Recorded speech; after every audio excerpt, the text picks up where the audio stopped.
Welcome back to episode number 2 of the Bullpen Talk podcast. Me and Ethan, Bigfoot CLE, Ethan Morgan. Make sure you both check out our channels. We are really excited to be doing this together and putting this on our channels. Hopefully this will be on Ethan's this time. But today we're going to talk about Pete Rose, Barry Bonds, their cases for the Hall of Fame, all the PED users, possibly, maybe, did they use PEDs, did they not? The new rules for the majors and minors, and then some player news and topics like Nick Markakis retiring. So let's start it off. Ethan is going to talk about Byron Buxton's funny injury. All right, guys. This is episode number 2. I'm really excited to get back on this. So I'm going to go ahead and start out this podcast with today in baseball. So Byron Buxton is going to undergo root canal surgery. He hurt his tooth and cracked his tooth eating steak. So I don't know if he bit into the fork or it was a tough steak or what happened, but he cracked his tooth. He's having root canal surgery, and the Twins said he should be back in a couple of weeks. But this is just just such a strange injury, and I want to get Lucas's opinion on that. I hope he gets better because root canals hurt. I'm not sure what kind of steak he was eating, whether it was overcooked or I don't know where it's from. They're probably not going to say that. But I just hope he doesn't go there again, because if you're eating steak and you crack a tooth on it, something's wrong with that kind of steak. Yeah, I've never had that situation. But the Cubs' Jose Quintana had a weird injury in 2020. He was washing his wine glasses and cut his finger all the way to the bone, and he was out for a month plus on that injury. So lots of weird injuries that happen. Trevor Bauer, back in the 16 ALDS, right? He cut his finger on the drone. ALCS. Mm-hmm. Yeah, cut his finger on the drone. That was pretty big controversy back then. Yeah. He would have helped us win that World Series. I have no doubt about that, but we ended up losing that to the Cubs. But that is okay. 3-1. We had our chance. It didn't work out. Our next subject to topic is Nick Markakis. He's retiring. He had 3,000. I'm sorry there. He does not have 3,000 hits. He was very close. He was only 700 hits away. 2 or 3 years, he probably would have had that. That's very sad to see. I wanted to see Nick Markakis on the Hall of Fame ballot in about 5 years because I wanted to see what all the Hall of Fame voters were thinking of. Because, he would have had 3,000 hits, but he's not your stereotypical Hall of Famer. He didn't really have any of those numbers. So I really wanted to see what they were going to vote on with Nick Markakis. I want to hear Lucas thinks about Nick Markakis retiring. He's a one-time All-Star back in 2018, and I think all of MLB is really going to miss him. Nick Markakis was a solid everyday outfielder. 288 career average, ended with 189 home runs. He could have maybe gotten to 250, which would have gotten him a case. Plays 3 or 4 more years, gets that 3,000 hits. You end up with 250 home runs and 3,000 hits. Maybe you're a Hall of Famer, possibly like that Harold Baines you get in with the Veterans Committee. That's where I would have had him getting into the Hall of Fame if he ever would have gotten in. But he is going to be missed. Not sure if he just didn't want to sign this offseason or teams just didn't want to pay him, which, he probably wanted $8 to $10 million, I would guess. Yeah, 110%. That was his path to being an MLB Hall of Famer, the Veterans Committee. That's how I see him getting in there. I actually saw that he has played the 8th most games in right field in MLB history, so he's a long-time veteran out there. There's so many teams out there, though, I thought would have taken a Nick Markakis, a solid number 5, number 4 batter in any lineup in the major leagues. He's more of a contact hitter than a home run hitter, so he's just that type of player, kind of that scrappy. But he retires. MLB is definitely going to miss him, so I'm going to go ahead and let Lucas take the show here, and he's going to ask some questions. All right, take it away, Lucas. Let's get it going. Our final topic on the actual spring training players, Vladimir Guerrero Jr. Now, Vladimir Guerrero Jr. is probably most known so far in his career as being Vladimir Guerrero Sr.'s son, the Hall of Famer. Now, I would say the second thing people know him for is that 2019 home run derby. And boy, let me tell you, that was crazy in person. Like, that was probably the best home run derby that I have been alive for. 100%. For one. I don't know if most people know that me and Lucas were actually at the same home run derby. We were both interviewing players. That was the most entertaining home run derby ever.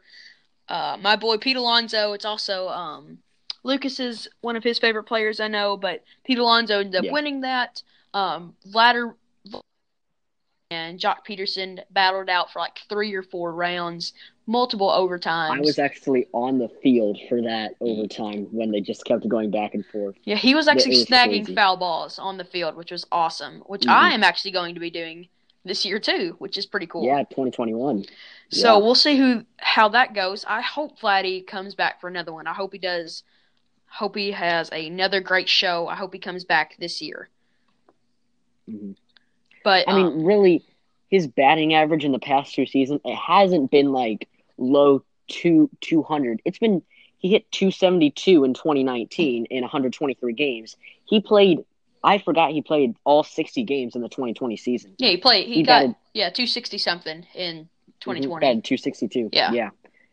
I mean, the home runs, 9 home runs, that's not what you would expect from that with that much power. 15 home runs in 2019. I think he has a ton ahead of him.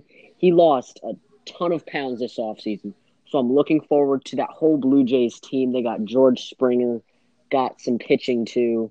I just feel like that is going to be a sneaky team in that AL East. Yeah, I remember at the beginning of 2020, the spring training, that he was up to 280, which on his bio it says that he was 250, so he's 30 pounds what he was in the season prior.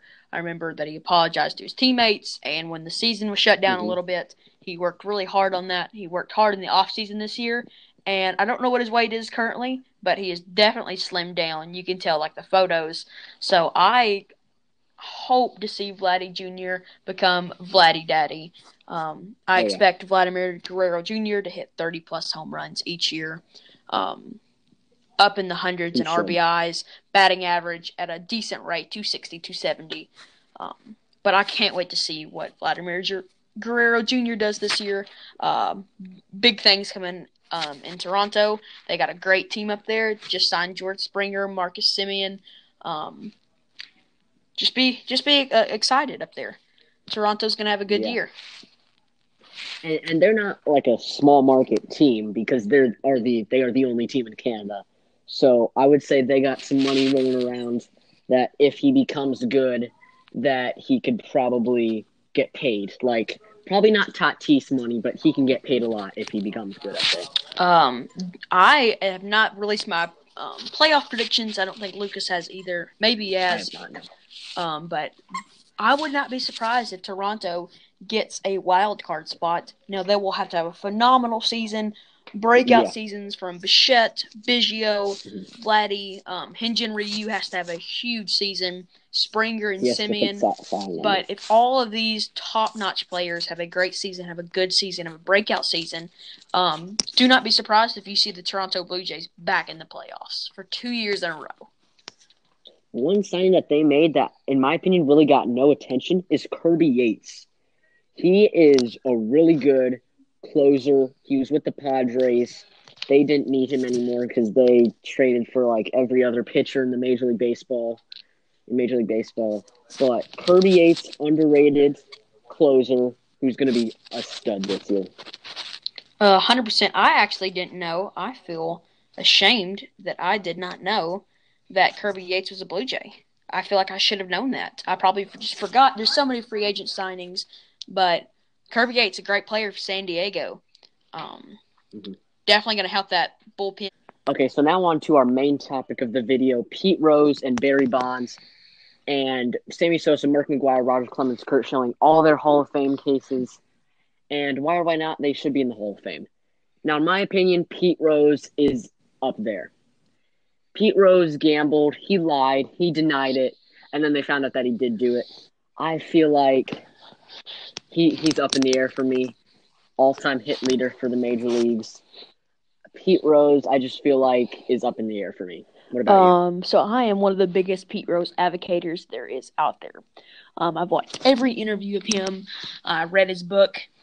Co-read it. I didn't read it all the way, but I read most of the chapters. Watch all of his interviews with Nolan Ryan. Pete was a scrappy player. Pete, his uncle was a scout for the Reds. So would he have actually been drafted? Probably not if his uncle would have not been a scout for the Reds. But MLB is so glad to have Pete Rose be a player. Pete Rose, 4,000 plus hits. I mean, he is the hit king. I got to meet him in Las Vegas. Pete Rose is his biggest fan. He loves himself some Pete. Pete Rose is just that player. He loves himself. I feel like if he would have just come clean the first time, he would have been a Hall of Famer. But he lied twice and then came out. I know personally that he's had meetings with Manfred. Manfred is yet to reinstate him. But 100% Pete Rose is a Hall of Famer. He's just funny. His stories in the major leagues are funny. Pete Rose is a character. Pete Rose deserves to be in the Hall of Fame. We'll talk about Curt Schilling also. I feel like I don't care. The Hall of Fame is not for personal beliefs or what you did off the field or even gambling. I don't consider gambling being on the field because Pete Rose is so competitive. I 100% believe that he bet for the Reds to win every single time.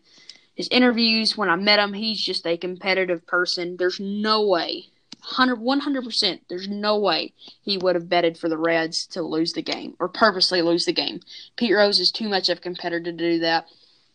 The Hall of Fame is there for your MLB career, and he did this gambling for baseball. He did baseball gambling while he was a manager. So I don't know, but he's not going to be in the Hall of Fame for being a manager. He's a Hall of Famer for being his player. My opinion, Pete Rose is a Hall of Famer. I don't know about Lucas's. He says he's still up in the air. But I do want to hear Lucas's opinion on Barry Bonds. So before we get to Barry Bonds, Pete Rose, I would say he's a Hall of Famer if any one of the 2017 Astros becomes a Hall of Famer, excluding Justin Verlander. But any hitter, Jose Altuve, Carlos Correa, George Springer, if they just have a crazy rest of their career and become a Hall of Famer, then Pete Rose is a Hall of Famer. Because I feel like that trash can cheating scandal and Pete Rose gambling, I feel like those are kind of tied into each other. So that's so you wouldn't put stealing signs more than gambling? Is that what I guess your opinion is on that? Well, I feel like, because we don't really know if he gambled, because you think he gambled just for the Reds. Yeah, I'm not that's really what he sure. says, but we don't have the facts. Yeah, that's what he says. We don't know. But I feel like you don't know that, and the sign stealing, it happened the whole season, but they couldn't really use it. I don't know. I just feel like they're kind of coinciding together, in my opinion. Okay. I get that. So this is one of the places me and Lucas are the same on every single baseball idea. But he does believe that Pete Rose should be with the Astros. I feel the same way. I feel like the Astros shouldn't be penalized. I feel like if they're Hall of Fame worthy, they're in the Hall of Fame. Put the cheating scandal behind them. So we think the same about that. So go ahead and talk about Barry Bonds and hear your opinion.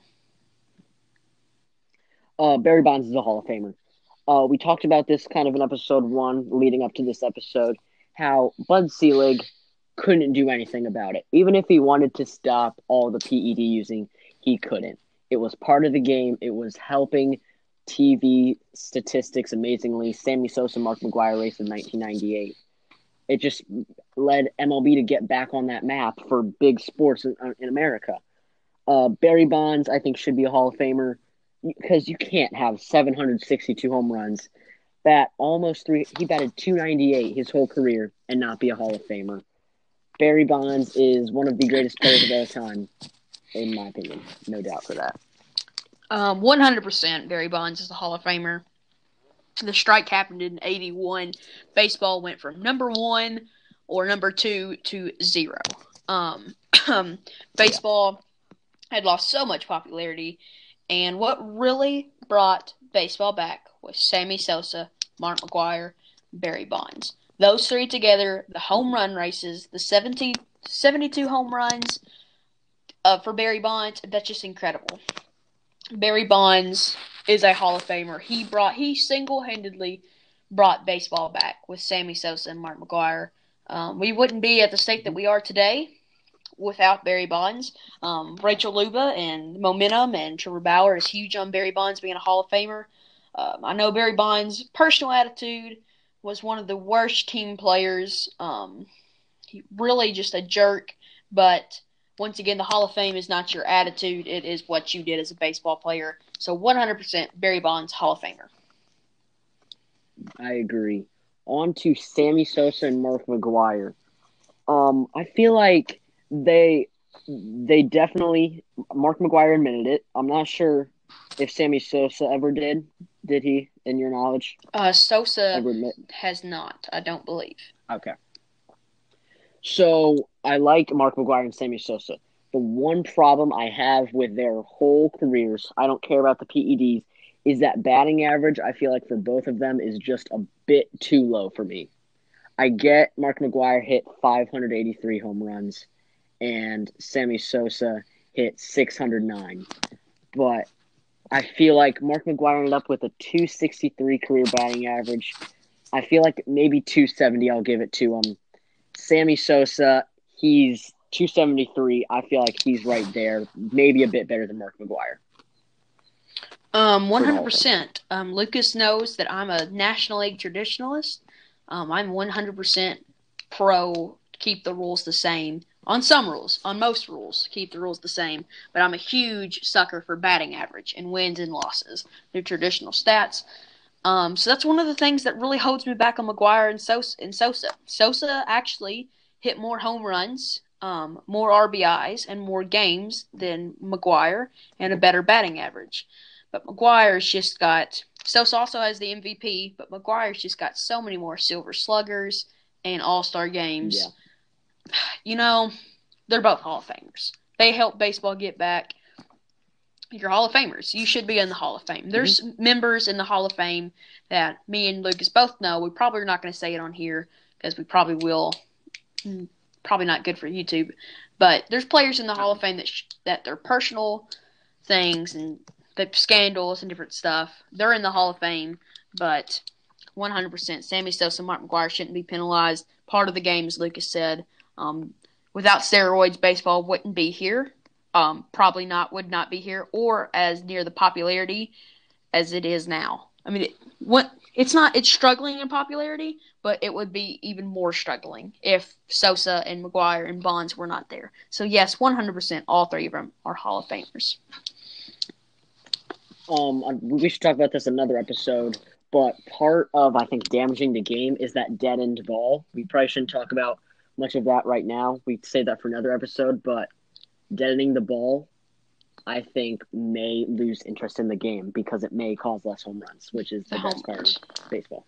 And that's also a little bit of what we're going to do later on the episode. We are going to try to finish this up really quick.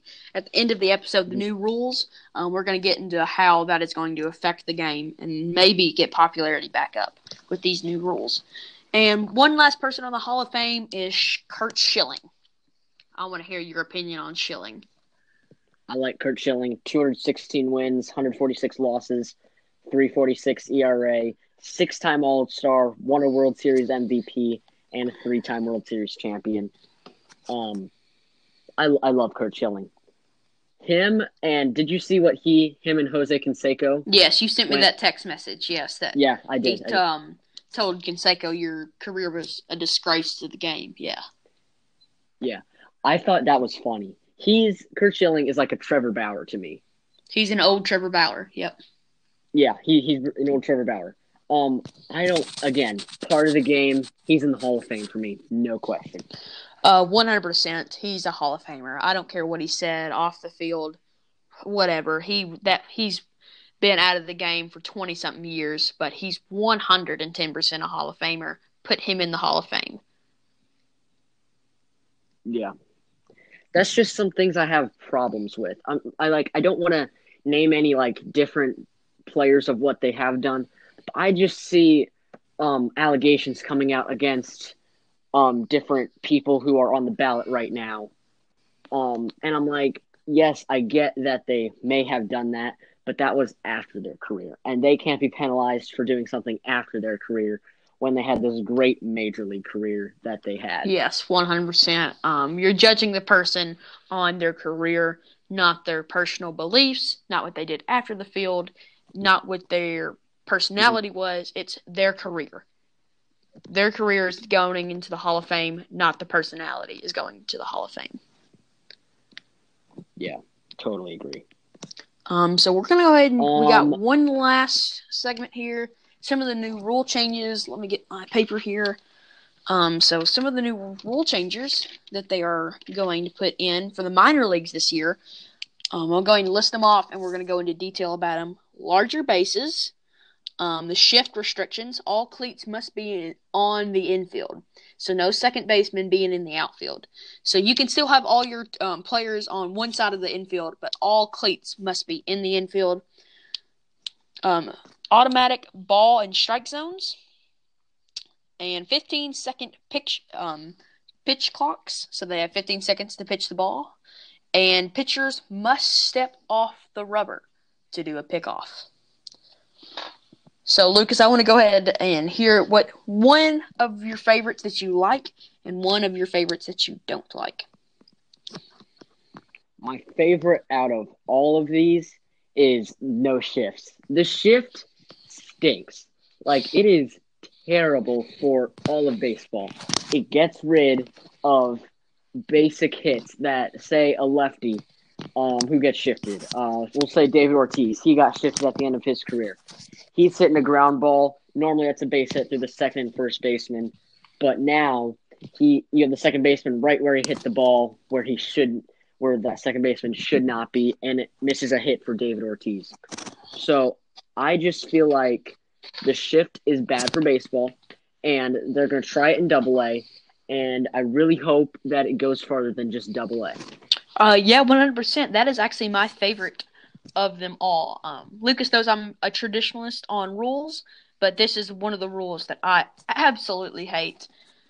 The shift should not be able – there's a reason that it's called first base, second base, shortstop, and third base.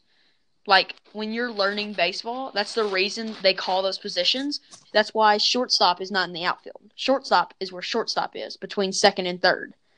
So, I mean, what's the reason for positions? Why would you call someone a shortstop or a second baseman if they're just going to play anywhere else? I know that's minute, but that's the reason.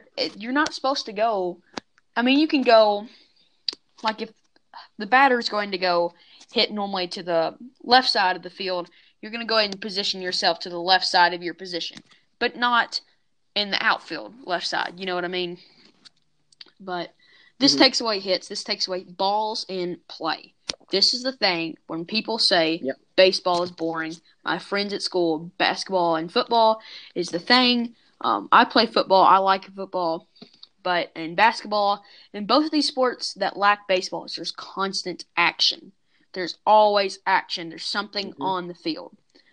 Baseball, when you're not getting on base, stealing bases, hitting home runs, when there's less hits, there's less activity on the field. And that's what you need to get people interested is activity on the field. So eliminating the shift means more hits, which means more action on the field.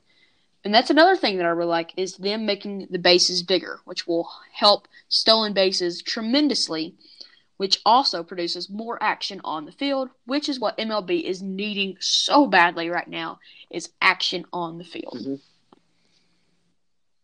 With all these new rule changes, I'm going to be super excited to go to the Columbus Clippers and the Akron Rubber Ducks, the Indians AAA and AA, because I'll be interested to see how these players are going to deal with all that, because that's just going to be really interesting to watch. Yeah, this is going to change. I really hope that some of this stuff gets to the major leagues, except the automatic strike zone. Everything can come except the automatic strike zone, and the pitchers must step off the rubber for a pickoff. Those are my two qualms. Take that away. The 15-second pitch clock, the shift regulations, bigger bases can all come. I mean, that's awesome. But I'm going to go ahead and get to the negatives. Automatic ball and strike zone, and the pitcher must step off the rubber to do a pickoff. Let me get your opinion.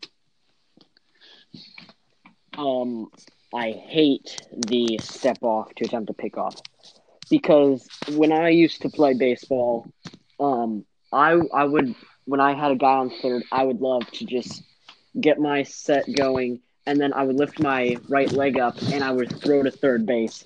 And every once in a while, I would pick a kid off because no one expects a righty to go towards a third baseman or even a lefty. Because stepping off, I feel like you can go faster when you lift your leg up and go towards the base than stepping with your opposite leg and then throwing it. I feel like, in my opinion, it just adds a little more second, which then 100%. When I play baseball, that is one of my favorite moves to do is to step off and go to third base. Righties have to. Me and Lucas have to deal with this when we try to pick someone off. A runner on first. It's almost impossible without throwing the ball somewhere stupid. You almost have to come off the rubber, just a tad bit to throw it off to do a pick off to first base. But 100% that does not need to be there. It's already hard enough for righties to pick people off, and it needs to be harder for people. It does not need to make it harder for people to pick off people. And then on the automatic ball strike system, no. Umpires are part of the game. They deserve to stay in the game. That's their living. Angel Hernandez, I know everyone hates him. He's good for the game. He gets attention towards the game when he makes a terrible call. If you saw in the first week of spring training, the commentators were saying he's already in mid-season form, missing a strike right down the middle. Angel Hernandez is good for the game, even though some people won't admit it. Without an umpire, it's just you can't have everything perfect in life, and that goes with baseball. You have to have some of that human error. Humans aren't perfect. We make bad plays, so you have to have that human error in baseball. You have to have an umpire miss like one or two calls a game, And compared, if you took a little league umpire and put it in a major league baseball game, it would be awful. But these major league umpires, one error a game? I'm sorry, one error is not that bad. One error for a call, one mishap on a call for an umpire is not that bad. Every human makes mistakes, and when you get this robot umpire, there have been human umpires since baseball was created. You can't just have a robot calling the balls and strikes into the ear of an umpire, and that's what the call is. That's what the call would be. That is just not right. That's not how baseball was intended.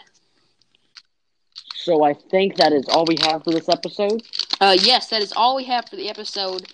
I'm going to go ahead and do my closing remarks. Thank you guys so much for watching episode 2. Episode 3 will be coming out next week. I hope that we can get this episode on my YouTube channel, but probably not. We'll just have to stick it on Lucas's channel. I've really enjoyed...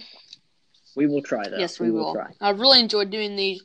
Can't wait to do even more of these. I think the next episode is going to be really good. This one we just had to make because we mentioned PEDs the last episode, and so I feel like we needed to clear that up on this episode. So definitely stay tuned for episode 3. It's going to be a good one. So thank you guys for listening. I'm going to go ahead and sign off for now and let Lucas sign us off. Hope you guys enjoyed listening to this. Make sure you go check out the videos, hopefully on both of our channels. Episode 3, if not this one, episode 3, we will try our hardest to get it on Ethan's channel. Hope you all enjoyed. Comment down below what you think, any more topics you want us to talk about. We will definitely enjoy to read your comments and talk about those topics. Anyway, thank you all so much for listening, and we will both see you in episode number 3 of Bullpen Talk.